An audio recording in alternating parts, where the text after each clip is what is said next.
Dosen pembimbing itu punya kecenderungan mempersulit mahasiswa skripsian. Entah itu ngilang-ngilangan, sulit dihubungi, atau pas bikin janji pasti cancel di hari H. Bab 1 itu butuh sampai 12 semester karena si dosen ini. Faktornya apa? Ini si dosennya emang agak gatel sih emang sih. Jancuk. Sensor ya. Sekarang apalagi udah pada Gen Z ya. Gen Z ketemu para fosil ini makin tidak Fosil. Tadi Bang Kiki ini bilang kampus juga bertanggung jawab gitu kan. Ini aku udah serius dikit nih. Negara juga bertanggung jawab ini harusnya. Si narsumku ini skripsi itu sampai menyentuh 200 atau 250 halaman gitu. Wah gila. Kan gendeng lah. Ya ini Mulyono juga salah di sini. Harusnya beri kesejahteraan ke dosen. Oke teman-teman, kembali lagi di Akar Rumput. Sekarang edisi ke-7 ya. Enggak tahu berapa. Kita kemarin udah mecah rekor loh, Fendi. Masuk ke apal. Iya ya, setelah menggudeta podcast ya gitu ya. Ya. Nah, di edisi kali ini kita kolaborasi dengan redaktur senior di Mojok.co, Mas Rizky Prasetya, yang juga sekaligus merupakan pengampu kelas menulis bahagia. Ini saat dulu kita ngobrol-ngobrol Mas, lek arep apa promosi silahkan. Oh, Kelas menulis bahagia ini langsung wae. Lanjut. Aku tak kayak ruang loh untuk promosi ini. Masukin logonya aja. Tapi kita ngundang beliau ini topiknya apa? Kemarin kan kita udah cuap-cuap tuh soal Mulyono itu kan. Oke. Nah, sekarang kita apa nih? Nah, ini karena kita Mas Kiki sebagai redaktur yang terkenal pedes ya, kita hari ini akan pedes-pedesan membahas soal penyakit dosen di kampus-kampus Indonesia. Jadi Mas Kiki, Fendi, ini kayaknya penyakit menaun ya. Bertahun-tahun di banyak kampus di Indonesia itu selalu ada keresahan, khususnya dosen pembimbing ya. Dosen pembimbing itu punya kecenderungan mempersulit mahasiswa skripsian. Entah itu ngilang-ngilangan, sulit dihubungi, atau pas bikin janji pasti cancel di hari H. Nah, itu penyakit-penyakit dosen kita gitu. Dan itu membuat banyak mahasiswa kita lulusnya mandek, nggak bisa cepat, telat gitu.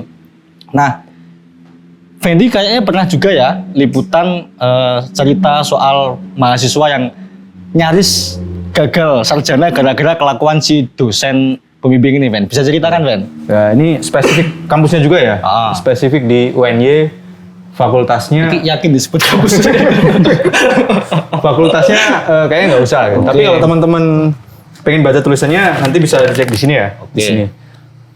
Aku nulis spesifik di UNY dan sebetulnya itu sudah jadi keresahan bersama di masyarakat UNY ya, bahwa dosen itu memang terkenal sebagai dosen yang sering hilang-hilangan gitu. Padahal kalau kita lihat dari dari atributnya itu, beliau ini dosen yang udah cukup senior gitu. Harusnya kan kalau dosen senior paling enggak ya dia punya pengalaman mengampu jadi dosen pembimbing skripsi, ya artinya dia udah tahu ini dong gitu kan, nggak hilang-hilang dan sebagainya. Kalau dosen muda kan kita kasusnya masih banyak lah dijumpai gitu. Nah, tapi beliau ini seorang dosen senior gitu. Nah, di samping seniornya dia juga terkenal sebagai dosen yang terkenal itu tadi suka ghosting mahasiswa gitu. Nah, aku mewawancarai 2 mahasiswa waktu itu gitu. Kalau tidak salah awal 2024 atau akhir 2023 ya. Nanti teman-teman bisa dicek di websitenya. Yang pertama, dia tuh sering di ghosting yang berakhir dengan nyaris gagal lulus gitu. Yang kedua, dia itu di ghosting juga, tapi berkat laporan ini, si dosen ini sekarang menurut laporan terbaru, ya alhamdulillahnya itu udah memperbaiki diri lah ya. Nah, yang menarik ini adalah kisah yang pertama gitu, bahwa ketika dia mulai bimbingan skripsi gitu, dia tuh sebenarnya udah diwanti-wanti sama teman-temannya gitu. Lah, kamu milih dosen pembimbing itu apa nggak repot gitu kan? Kan ternyata dia yang milih sendiri kan itu. Tapi katanya karena topik skripsinya itu dosen tersebut yang sesuai spesifikasinya, akhirnya dia nekat pilih dosen tersebut gitu. Tapi sebelumnya apa dia nggak riset apa si dosen ini selama jadi dosen biasa itu gimana karakternya? Sebetulnya tahu gitu. Oke. Cuman karena itu tadi ketabrak topik skripsi gitu, akhirnya dia memilih dosen tersebut gitu. Nah, ternyata ketika baru bab 1 gitu, itu dia sudah mengalami banyak gejolak lah gitu. Yang pertama gitu, ketika dihubungi dosen tuh kadang balasnya lama gitu. Sekalinya balas, balelo lah kalau dalam bahasa Jawanya itu. Misalnya, Mas kita ketemuan hari Kamis gitu misalnya gitu. Nah, itu kadang hari Seninnya itu baru respon, maaf Mas, hari Kamis kemarin saya ada acara dan lain sebagainya gitu kan. Nah itu yang pertama. Yang kedua, dia sering minta ini bimbingannya itu mendadak gitu loh. Ya misalnya nggak ada janjian apa-apa nih gitu. Tiba-tiba di hari tersebut, Mas sekarang juga ke ruangan saya gitu. Itu padahal hamin berapa jam gitu. Padahal si narasumber aku ini orang yang tipikal itu loh, yang kalau dibilang laju kok dekat, tapi kalau dibilang ngekos, dibilang laju kok jauh, tapi dibilang ngekos terlalu deket itu. Dari mana? Ya Sleman atas lah gitu. Teman dari atas gitu. Ya. Berhati. Mungkin ya. Pokoknya dari kampus tuh sekitar 40 menit sampai 1 jam gitu. Artinya ya kalau dia bolak-balik ke kampus kalau tanpa jajan dulu kan mengkis-mengkis juga gitu. Nah karena dinamika tersebut, dosen yang susah dihubungi, sering janjiannya itu balik lo gitu, sering bikin janjian buat dadakan gitu. Akhirnya ya dia minta si dosen ini untuk diganti gitu. Sambil melapor ke fakultas gitu. Dan itu bisa? Ke prodi. Bisa, untungnya bisa. Tapi menariknya adalah gara-gara kelakuan dosen yang oknum dosen tak bertanggung jawab itu, skripsinya jadi molor 1 semester gitu. Jadi di semester tersebut yang dia menargetnya harusnya selesai, ternyata ya akhirnya molor dan nambah semester depan gitu. Artinya kan karena dia juga baru KT ya, nambah dong, harusnya dia semester ini selesai malah jadi nambah semester dan bayar UKT lagi. Berapa semester dia akhirnya bisa lulus? Aku lupa, tapi kalau nggak 9, 11 ya. Aku lupa ya ini ya detailnya. Cepet. Nah, aku nemu cerita yang unik ya, berbanding terbalik dengan ceritamu. Tapi awalnya mirip-mirip. Ini aku sambil baca karena runtutannya ini agak panjang gitu. Jadi aku perlu membaca ini. Gak apa-apa. Jokowi kalau pidato juga baca. Oke.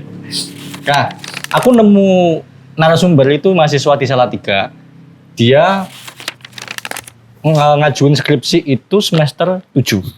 Nah, ngajuin judul. Baru judul itu harus revisi ya, penolakan. Judul itu ditolak sampai 10 kali. Ikut baru judul loh ya. 10 kali. 10 kali semester 7. Semester 8 dia masuk bab 1.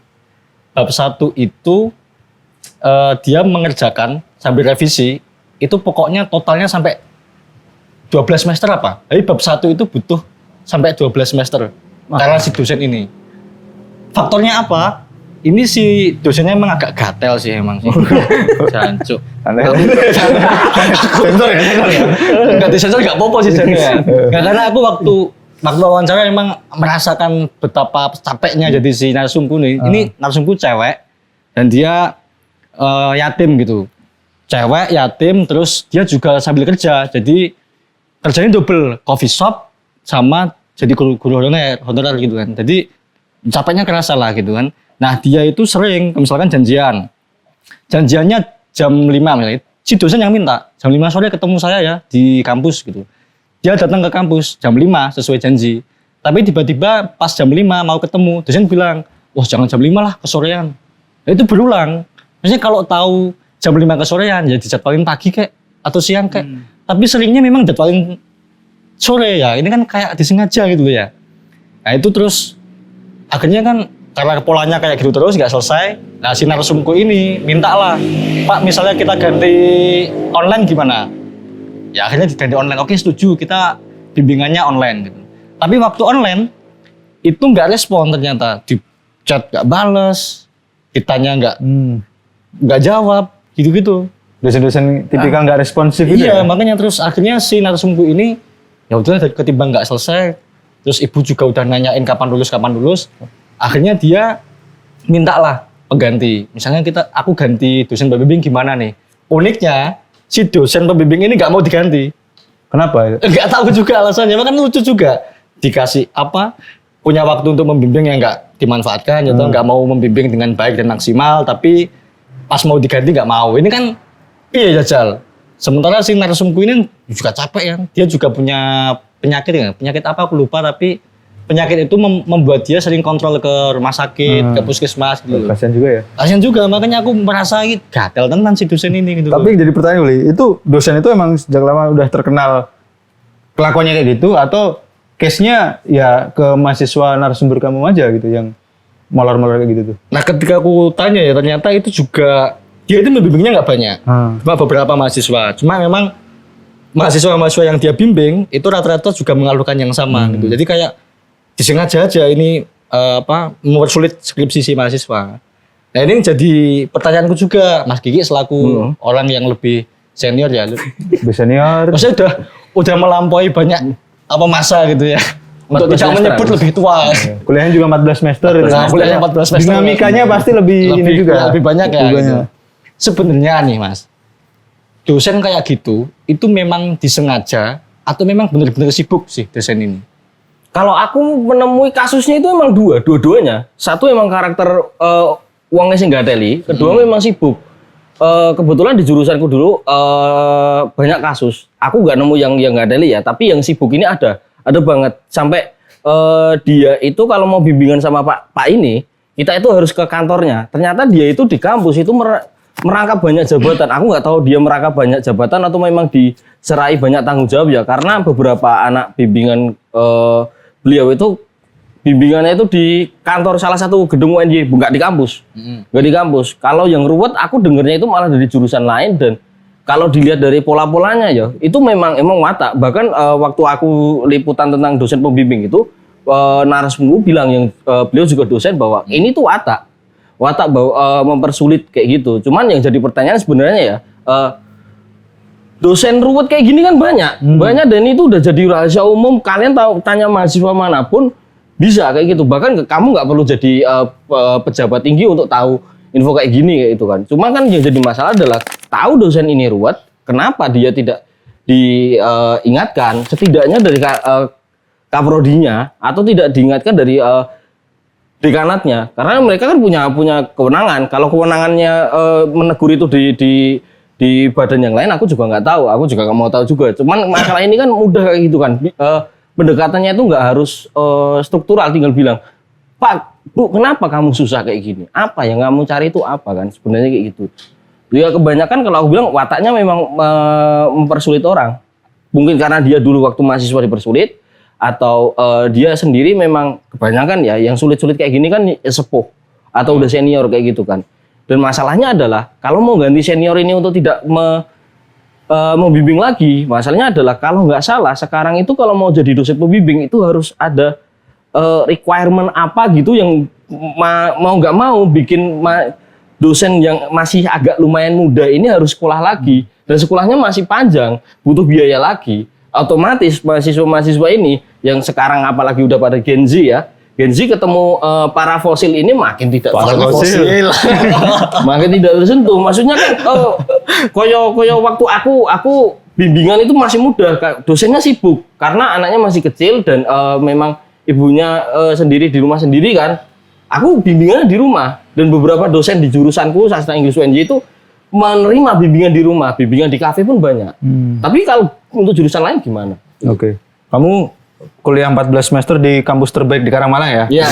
Gimana? Kamu dulu dapat dosen yang seperti apa? Dosen pembimbing maksudnya? Alhamdulillah dosenku baik sih. Aku nyelesain skripsinya cepat karena memang kahanan ya. Kalau aku nggak cepat aku bakal ditendang, bakal di DO. Tapi jujur aja kalau boleh bilang gara-gara proses mengerjain skripsiku cepat itu, aku tahu bahwa skripsi itu sebenarnya nggak sesulit itu. Iya. Dan bantu di bagian karir, terutama di bagian nulis. Karena memang dosenku itu ngasih tahu, kamu tuh cuman perlu ngerjain ini loh. Ini tuh udah jadi skripsi kayak gitu. Oh iya. Dan bimbingan di rumah beliau, aduh itu bandara lama kan. Bandara di Medan sana. Ya ora Medan bro, kono lho ada Cipto di kono itulah ya pokoknya ya. Dan beliau menerima bimbingan di situ enak. Jadi aku seminggu bisa bimbingan 3-4 kali. Untuk aku yang bentar lagi mau di-kick itu memudahkanku dan itu bimbingannya ternyata sama. Maksudnya bukan karena aku mahasiswa yang tua terus aku dapat bimbingan banyak, enggak, mahasiswa yang lebih muda pun ada. Kan aku juga bikin liputan itu ada yang selesai 2 bulan apa 6 bulan gitu skripsi. Dia masih semester 6 ke 7, dia langsung wisuda. Jadi pergantian semester, dia itu langsung ngurus ujian. Oke. Ngurus ujian. Dan dosennya sama, bimbingnya. Dia cuman, bilang, kamu mau lulus 2 bulan nih. Kamu pengen 2 bulan skripsimu selesai. Ayo kita bikin rencana. Kayak gitu. Di dosennya, di mahasiswa yang lain dia juga kayak gitu. Dan dia yang ngasih tahu aku kalau skripsi itu karyamu. Jadi kalau bisa kamu bikinnya serius. Kalau kamu nggak serius, ya nggak akan ketemu lah antara kamu pengennya mahasiswa sama pengennya dosen kayak gitu sih. Kalau dosenku alhamdulillah enak, kalau yang lain aku nggak tahu. Kayak Tapi gitu. kalau berhadapan dengan dosen yang perfeksionis kayak gitu ya. Nah. Sebenarnya kalau kita kan ya ini dilema juga ya. Kita bertemu dengan dosen yang ruwet yo ngeluh. Tapi ketika ketemu dosen perfeksionis ya ngeluh juga gitu. Maksudku misalnya nih aku pernah liputan. Mahasiswa yang ketemu dosennya baik banget sebenarnya. Ini mendampingi secara serius. Tapi problemnya saking seriusnya si dosen ini, saking telatennya, si narsumku ini skripsi itu sampai menyentuh 200 atau 250 halaman gitu. Wah, gila. Kan gendeng, Pak. Wih, Nah, itu. dongeng mau skripsi Makanya, Wah, itu kan juga capek toh menguras energi juga gitu. Nah, sebenarnya Mas Ki, kayak kasus menghadapi sebenarnya yang keliru itu sebenarnya ada nggak sih faktor bahwa mahasiswa juga keliru dalam hal skripsinya jadi lambat gitu. Sebenarnya nggak sepenuhnya salah dosen gitu. Oh iya pasti. Sebagai orang yang ruwet di waktu kuliah, aku tahu bahwa teman-temanku tuh juga sebenarnya banyak yang ruwet. Bahkan yang kuliahnya baik-baik aja kayak gitu. Karena banyak temanku yang kuliahnya baik-baik aja. Bahkan mereka itu udah bebas teori. Aku dulu bebas teorinya di semester 8 ya. Mereka itu semester 6 udah bebas teori. Lulusnya bareng aku, itu banyak. Karena memang faktor untuk skripsian itu ada di mahasiswa ya, lagi-lagi. Kayak yang aku di liputanku itu bilang, banyak mahasiswa datang ke narsumku, itu dalam keadaan kosong. Hanya semua dosen ya? Dosen, Oke. kosong. Kosong itu maksudnya dia nggak baca apa-apa, tapi tiba-tiba dia bawa bab 1. Ya dosennya mau apalah, mau apa gini gitu. Ini aku sudah bikin bab 1, Pak. Loh, aku tuh nyuruh kamu apa sih? Kita kan belum ketemu, kita kan belum diskusi. Kita belum ngomongin kamu tuh teorinya apa, kamu tuh mau lihat gimana. Itu udah bikin. Habis itu kan otomatis di coret-coret lah ya kayak gitu. Dan itu menurutku fair. Kamu kan fairnya itu bukan karena aku membela dosen atau bermain dua kaki, enggak. Tapi kan kamu ngerjain sesuatu yang kamu sendiri nggak tahu, otomatis orang kan akan bilang ya ini kamu ngomongin apa, dicoret, nanti drop kayak gitu. Sebenarnya lebih ke gini sih, dosen bakal makan hati dengan kelakuan mahasiswa dan mahasiswa akan makan hati dengan kelakuan dosen. Cuman ini sesuatu yang nggak bisa dihindari di skripsian karena memang ya basically dalam segala aspek kehidupan ini kita bakal makan hati. Cuman kita mau milih fokusnya kita mau nyalain orang apa kita lihat diri sendiri kayak gitu. Tapi kalau ruwet banyak banget kayak di waktu kamu cerita tadi tentang judul skripsi itu ya aku tiba-tiba keingetan sama beberapa adik tingkatku kayak gitu. Mantan Bukan Cok. Aku mantanku gak ada yang satu jurusan Cok kayak gitu. Oke. Gitu. Aku lihat judul mereka tuh nggak tahu cara bikin judul judul jurnal ilmiah atau yang akademik itu mereka nggak tahu. Kalau salah satu contoh mereka tuh bikin judul dengan kata kerja kayak gitu. Katanya itu nggak boleh kayak gitu. Kayak hal-hal sederhana itu mereka nggak paham. Tapi ketika mereka cerita ke temennya, seakan-akan mereka itu adalah korban genosida atau gimana lah kayak gitu. Pokoknya korban banget lah aku lah. Padahal kalau lihat, ya sih salah nih kowe kayak gitu. Kayak lihat bab satunya teman seangkatannya istriku kayak gitu. Aku lihat tuh ini ngomongin apa sih Cuk? Maksudnya baru satu halaman aja kelihatan kalau dia itu mengarang bebas. Itu salah, tapi juga itu kalau aku lihat kalau ditarik lagi, aku kan sering narik dan nyalah ya. Ini salah kampus juga.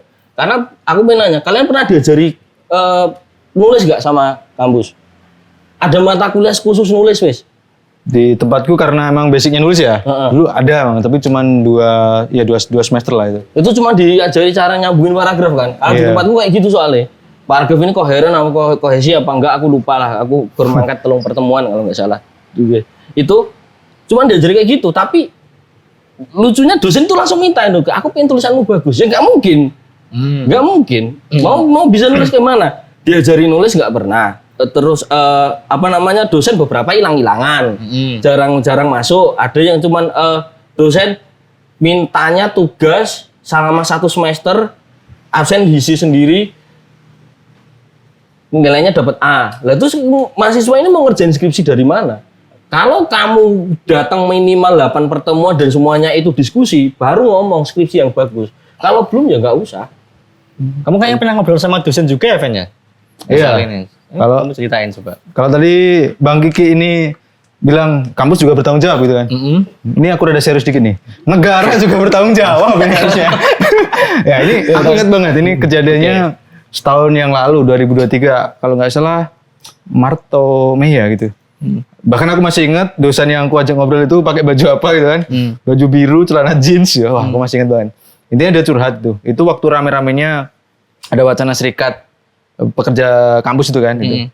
Dia tuh beliau ini mengatakan itu bahwa terutama untuk dosen-dosen muda gitu kan. Mereka ini banyak yang digaji di bawah UMR gitu. Kalau kita pakai standar UMP rata-rata di seluruh Indonesia itu kan paling enggak dapatnya 28 atau 29 lah. Yeah. Nah, beliau ini cuma dapat 2,5 gitu. Artinya ya kamu sebagai dosen muda berkeluarga gitu kan. Kemudian hanya mendapatkan penghasilan yang di bawah UMR gitu. Nah, untuk hidup kan sangat susah gitu kalau cuman mengandalkan pekerjaanmu sebagai dosen gitu. Oke. Nah, akhirnya gimana dia caranya mensubstitusi kebutuhannya ini? Ya dia mencari sampingan di tempat lain itu. Entah itu membuat penelitian hibah, kalau di kampus dulu ada namanya penelitian hibah gitu. Ada dari kampus gitu didanai kalau misalnya ada penelitian. Kemudian juga mengajar gitu kan. Kemudian mengisi seminar gitu kan. Artinya waktunya itu nggak habis di kampus buat ngajar doang gitu. Apalagi buat mengajar, membimbing skripsi gitu. Dia punya kesibukan lain. Karena itu tadi, kalau cuma mengandalkan kehidupan di kampus untuk mengajar doang, hidupnya masih kurang gitu kan. Nah sekarang aku bayangin itu, dosen yang spesifikasinya sekarang sudah S3 gitu kan, kemudian digaji cuma 2,5. Itu kan menurutku, wah negara bertanggung jawab banget ini. Sementara kemarin ada kabar itu staff sus yang digaji 51 juta gitu. Itu kan nggak apple to apple menurutku gitu. Artinya kalau Bang Kiki tadi menyalahkan kampus, ya ini Mulyono juga salah di sini. Harusnya beri kesejahteraan ke dosen supaya mereka nggak punya apa ya, nggak punya maksud lah gitu. Biar mereka karena kebutuhannya udah tercukupi, ya mereka nggak butuh kerja sampingan lagi. Sehingga kesibukannya ya murni untuk ngajar, membimbing skripsi dan sebagainya gitu. Ya menurutku kalau dosen udah sejahtera, hal-hal masalah-masalah tadi akan bisa diperbaiki secara bertahap lah kayak gitu. Ya menyalahkan kampus itu sama aja menyalahkan negara. Soalnya sekarang kan kampus perpanjang tangan Replika negara kayak gitu kan. Mahasiswa demo nggak boleh kayak gitu. Negara banget kan? Negara banget. Oke. Ternyata apa ya? Kita tidak bisa serta-merta menyalahkan misalnya ada dosen yang hilang-hilangan, dosen yang sulit ditemui. Ternyata ada banyak faktor, termasuk faktor tadi ya, apa barangkali karena dia gajinya yang di bawah UMR, dia harus nyari kerjaan sampingan. Negeri loh itu, kampus negeri loh. Nah, jadi semacam itu. Tapi kalau misalnya ada dosen yang sebenarnya secara finansial udah cukup, kehidupan udah mapan, tapi kok masih suka mempersulit mahasiswa skripsi, introspeksi. Demikian akun buat kali ini. Aku Ali Reza. Saya korban dosen. Rizky. Yes. Oke, sampai bertemu di episode berikutnya.